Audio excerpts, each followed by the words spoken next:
All right, we are back for winners bracket round 3 of this ETS season 6 invitational. Still 8 players that haven't lost yet, still hanging out in the good place where it's not do or die, it's do or go to the bad place. So we've got a good match lined up here with Viserius on TJP mid range. We've been seeing this deck a lot because it's the most popular deck in the tournament, up against Thundershot, who's on Xenon mid range or Interrogator, whatever mid range you want to call it.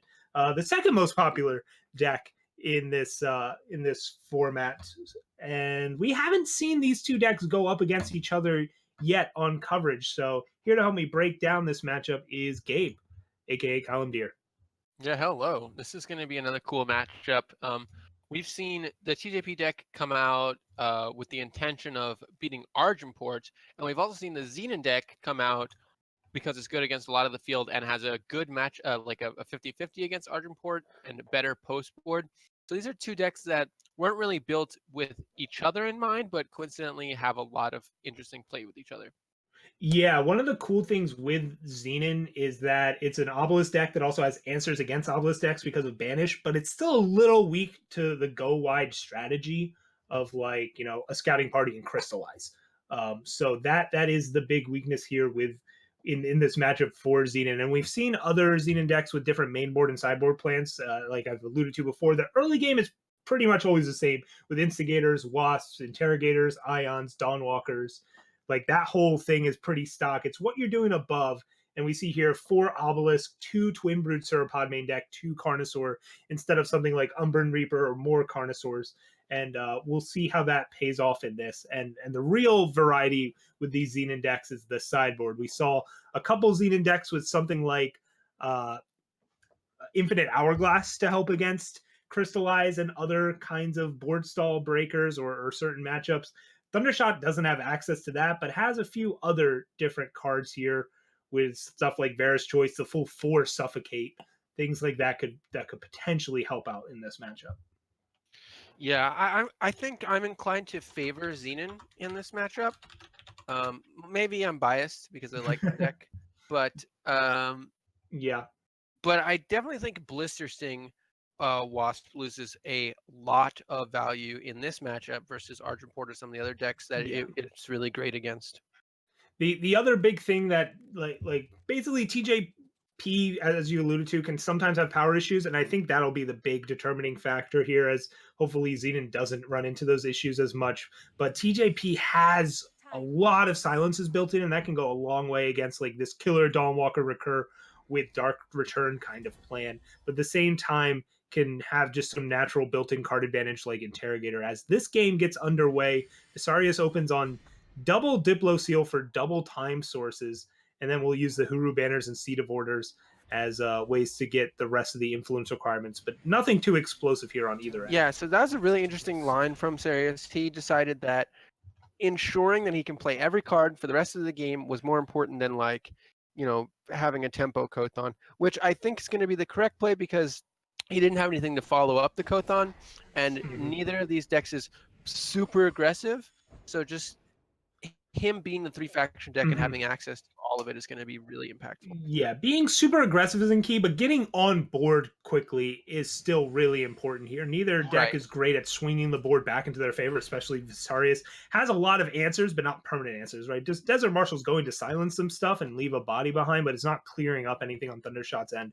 But Thundershot hasn't put anything on board yet, and it's turn 4. So just opening on all that depleted power, using Varus Favor to clean up an Initiate's nice, but he's already staring down a 3-3 flyer, a 2-3 Kothon, and he's got some options here.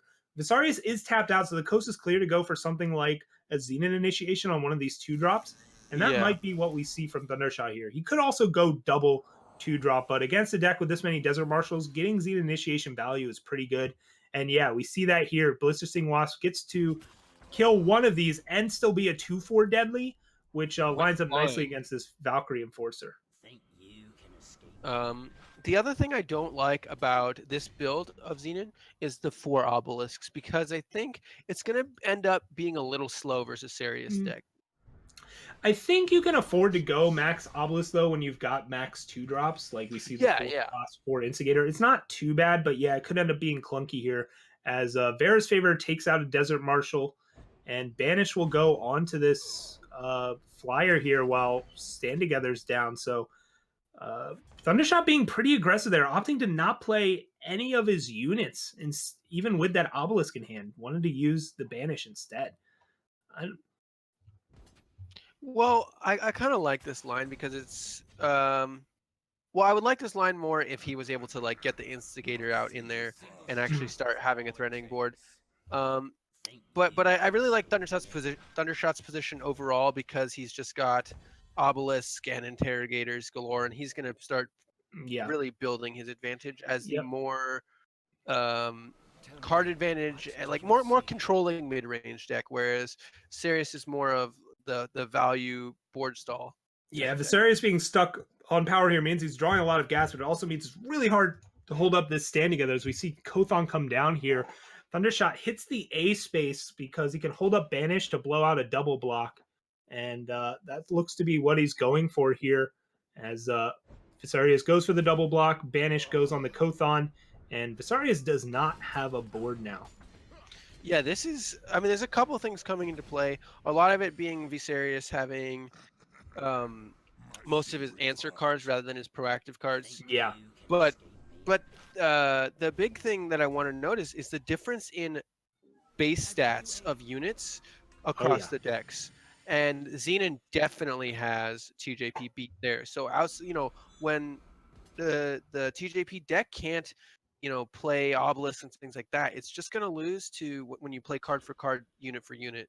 Yeah, and here's what we talked about earlier with that Desert Marshal. They're kind of removal, but it leaves the body behind. Sure, Thundershot's not going to be drawing cards off these Orc Interrogators, but they're still 5/4s, and they're beating in here as Viserius goes down in game 1. Yeah, that's a quick game 1 between the two teammates there. I believe there. Oh no, Thundershot's on OND. Never mind. Ignore me. So anyway, we'll get between the two teams. Yeah, so now we get to move into sideboarding. There's some interesting stuff from both ends. We kind of talked about what Thundershot could be doing in terms of bringing in some bigger stuff. On TJP's side, is this a matchup where you can finally bring in Permafrost? I actually like Permafrost. It hits. It's not instant. It's not fast speed. So Ion is still a real thing. But I think because there's deadly units and a lot of these big blockers, it's just a really tempo efficient removal spell for everything but Sandstorm Titan. Yeah. The problem I have is it doesn't do anything for Carnosaur in the late game. You're just going to end up still losing that.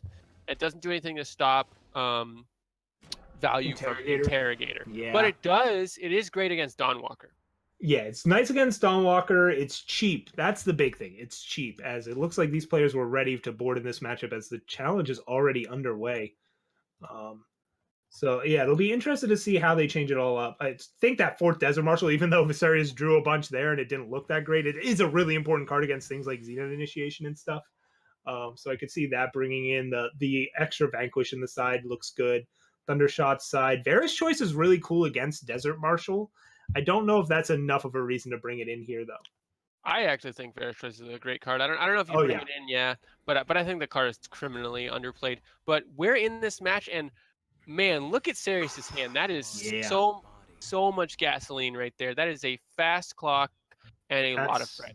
Yeah, that's the kind of hand you want to have on the play with Thundershot not doing anything on turn 2. Like maybe if Thundershot had an Instigator on this turn, he could have put up a good fight, but now he's going to be way behind as there's 2 3/3s already on the board, threatening to become 4/4s. Thundershot's going to be able at some point to set up, a killer Dawnwalker, but is that just going to be too little too late here as Viserius gets to make these 4/4 students play down a Titan, maybe not even swing here, wait till these students become 5/5 since you have the power in hand. Yeah, I don't even know I was going to say if Sirius attacks, I think you just chump with the Dawnwalker, but Sirius goes for the more conservative line, and that's going to reward Thundershot a lot because he's going to actually have a chance to use this Xenon Initiation, but still taking 10 damage? Like, that's just insane. Yeah, and he drew the obelisk, but this is what you were talking about, where obelisk is great when you're not behind, but it's not good at all when you are behind. He's gonna have to somehow find a way to like get these interrogators out and this obelisk so that the interrogators bring back Dawnwalker, and by then he's gonna be dead as he's taking 10 here, and Visarius is playing out even more units onto this board. Yeah, I mean, this is very similar to even when we saw a TJP mirror. You have two decks that don't have these big swing cards. They push their advantage really well, is what they do. So Yeah, whoever gets ahead first is just so important in this matchup. yeah, not missing a 2 drops is going to go a long way in every game this match. Both players have a bunch of them, right? TJP midrange has 4 student, 4 Kothon, and you can kind of count Desert Marshal, but on the Xenon side, you've got the 4 Wasp and 4 Instigator, and when you don't hit it, things spiral like this. Yeah, and this is going to be the game right there Mhm. for Sirius. So that's going to put players 1-1. And yeah, Wasp definitely would have been very useful there. Mhm. And that's why I think the Suffocates were a good candidate to come in from Thundershot's side, is to just help win that battle of who gets board control first. It doesn't hit the big stuff that you might be really worried about. It could get worse once Obelisks come in. But man, these Awakened students, even hitting an Initiate or a Kothon, that might be important enough to bring in a couple of those. Although it's competing for so many other slots in this deck that it might be tough to work in. I do think at least the Twin Brood Sauropods come out in this matchup, though. Yeah, and also something to consider. Yeah, I think Twin Brood Sauropod comes out completely. I honestly don't think right now is the meta for Twin Brood Sauropod. Yeah. There's just not enough armory for it to be worthwhile. I think Carnosaur is just much better right now. But, that's a discussion for another time. Yeah, as this game is underway, turn 2, Knight Chancellor Suroff gets messed by a Blister Sting Wasp, and Visarius does not have the primal influence for this Permafrost, but can opt to use a Desert Marshal to silence the Wasp and bash in, but instead just going to be patient with it. Yeah, absolutely. Sirius, yeah, he really needs to draw another power here to keep pushing this aggression. But Thundershot this game has the early drops. He has the aggro stoppers, and that's gonna really put this game into a spot where there's a lot of play rather than one person just getting ahead immediately. Yep, Dawnwalker comes out, gets silenced. Thundershot had the Xenon initiation, could have gone greedy into that open uh, Desert Marshal power, but opted not to. So now the coast is clear for initiation. So he could go 2 drop plus initiation here, could just get this clunky obelisk out of hand. And if he does use initiation, what does he use it on? Those are all things we have to watch here as Instigator comes down. And will he make it a 4-4? The answer is yes. So opting to keep Wasp as a 1-3 takes out the Initiate, noticing Visarius miss power and wants to set him back even further. And we'll see if that tempo kind of play pays off here. Yeah, and this is just Sirius getting punished really hard for this hand. I mean, he still has a chance. The game is not even close to over, right? He just a banner or just even a justice sigil does a ton of work here. A primal sigil does a ton of work here. Yep, and instead power, the draw not Seek. great. Seek can still let you play out a Kothon here or a Permafrost. Yeah. And we'll see which comes out, as now Visarius also gets a 3-3 Awakened student. So he's got a 3-3 and a 3-4. And it's just a question of, is it worth getting another 2-3 out here, or is it better to Permafrost like, I don't know, the Wasp or something like that? I think I would have been definitely on the Permafrost to Instigator plan. The Instigator has killer. If it dies, he can bring it back, and I would have been able to push 6 damage that turn. Mm-hmm. But you also had really clean blocks for the Instigator, and here we see the Permafrost come out of Instigator and the swing in, but Ion, being the ambush guy that he is, with that obelisk becomes a 4-4, can eat whatever he wants, and looks like it'll be an Awakened student.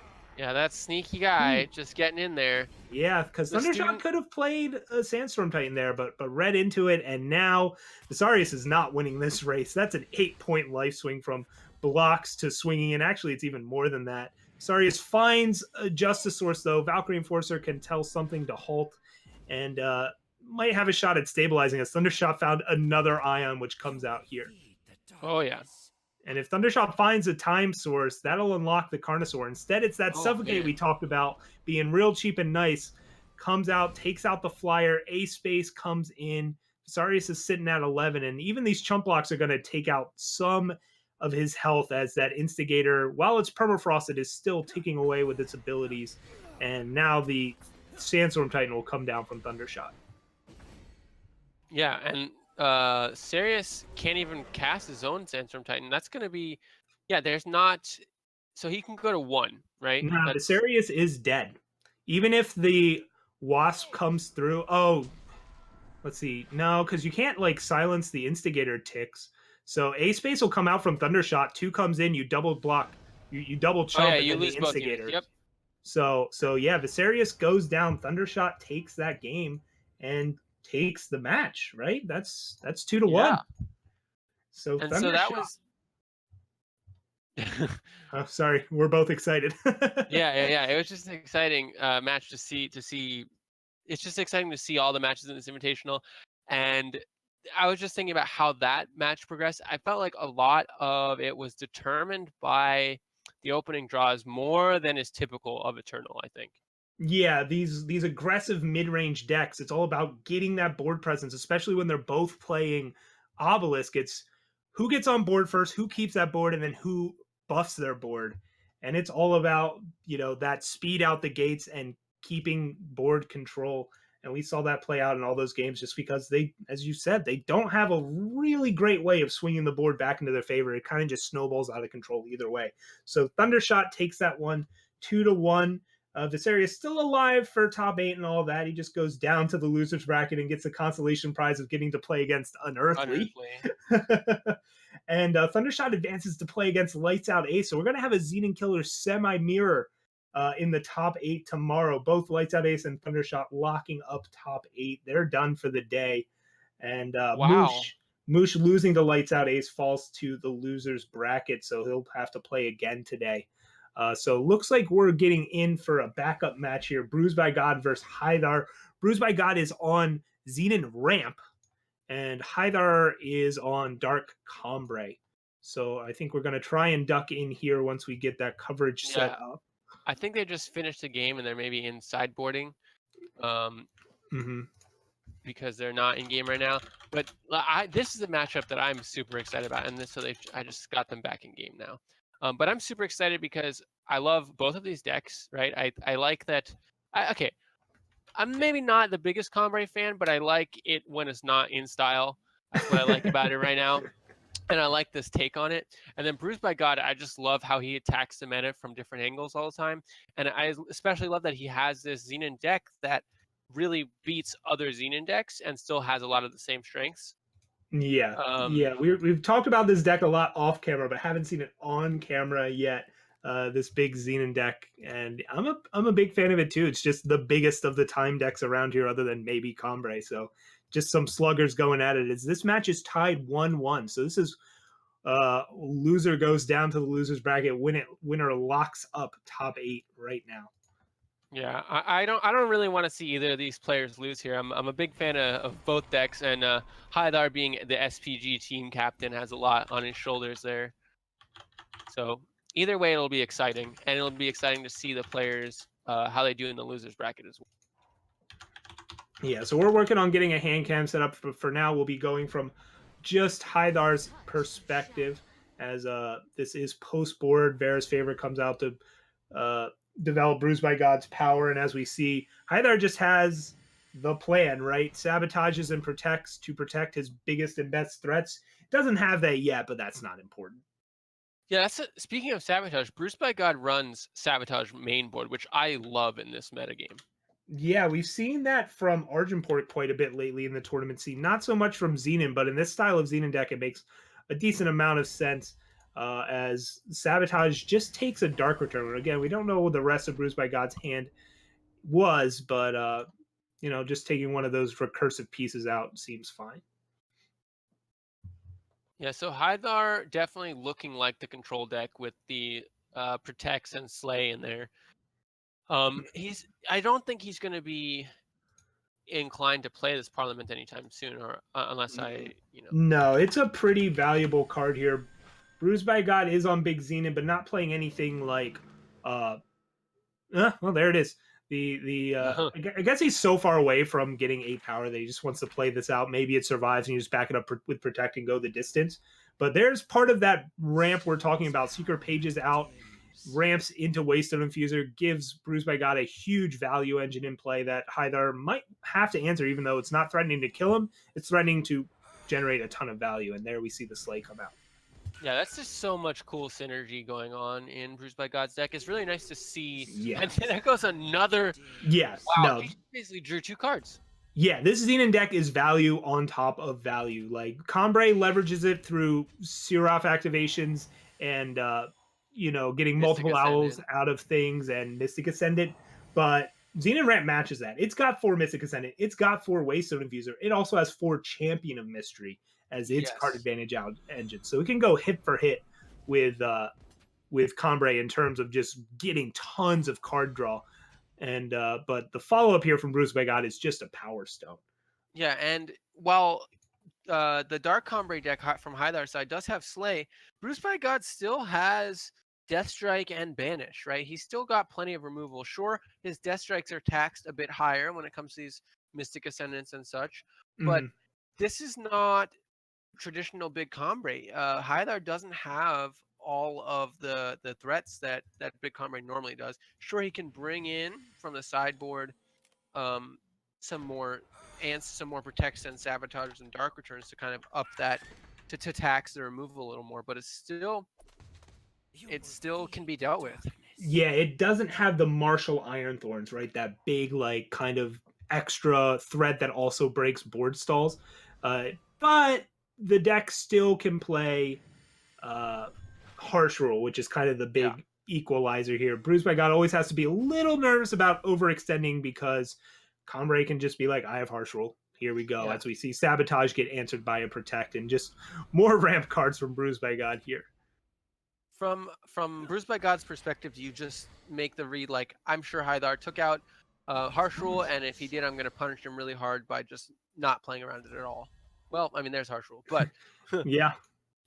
But the thing here is, like, Bruised by God using Vera's Favor there kind of signals he doesn't have any more power in hand. So the reason he used Vera's Favor there is to try and guarantee an Ion activation next turn. So it'll be interesting to see what happens here as Mystic Ascendant comes out, but it's depleted power, so Hythar can't hold up Protect, and it gets answered by Annihilate.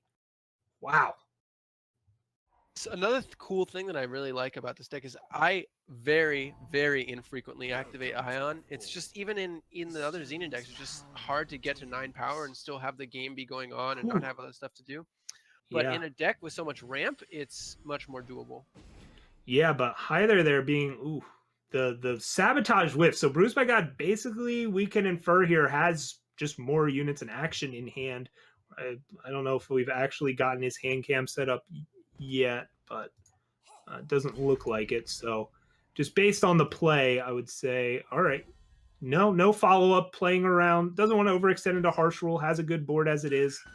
Winning this race, Bruised by God is. And here we go. The draw is a Seraph. So Harsh Rule gets pulled. Hythar has a good follow-up to it. I don't know if he'll play it, though, with a Protect in hand. But here it comes. That's risky. So that Ion got so much value. It took out a Harsh Rule basically by itself, and the Protect didn't matter. Yeah, Protect did not matter. So Hythar not really punished for holding it. It was a risky play, but Carnosaur does not care whether or not Protect is up. It's a 6/6 killer, and it's bigger than this Titan. Yeah, the more I think about this, I think the Xenon Ramp deck is just a little favored just because it's got more of those late game bombs, and it skips over that early game where Combray is trying to stabilize against aggro, and Bruised by God, his big Xenon Ramp is just like, forget that part of the game. Let's just get to the dinosaurs. Yeah. Bring out the dinosaurs. Yeah. I mean, it's a whole lot of 6 drops, and really 7 drops if you count Mystic Ascendant as a 7 drop, really. But at least Sandstorm Titan has endurance here. But here comes another Ion, and there's plenty of power to activate it again here and put on some pressure on Hythar. Although Hythar being at 7 means that this Predatory Carnosaur is not a must block yet. But the Waystone Infuser that was already buffed by Ion comes back again as an Oh 8-12 my now. goodness. Yeah, it turns out you can just keep bringing those back. It doesn't matter that they're silenced because an 8-12 is big. And now Hythar needs to, use that Combray luck. Doesn't get it just to find the way off the top. That's not harsh rule. And that might And be all that's she wrote here. game. Yeah.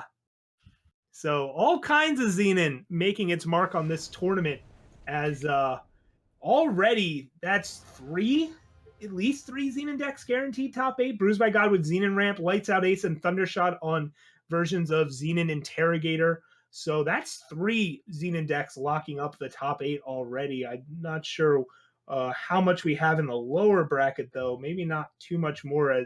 But Defter and Serb are still playing against each other. I don't think either No, of that's them are on Xenon. TJP versus Argenport. Yeah, so but still, 3 Xenon decks, all kind of slightly different. Ramp being very different, Yeah. locking up top 8, but 2 Auric Interrogators also locking up top 8. So pretty good conversion rate out of Xenon as Hythar falls to the lower bracket. Will get matched up against Komodo in the next round.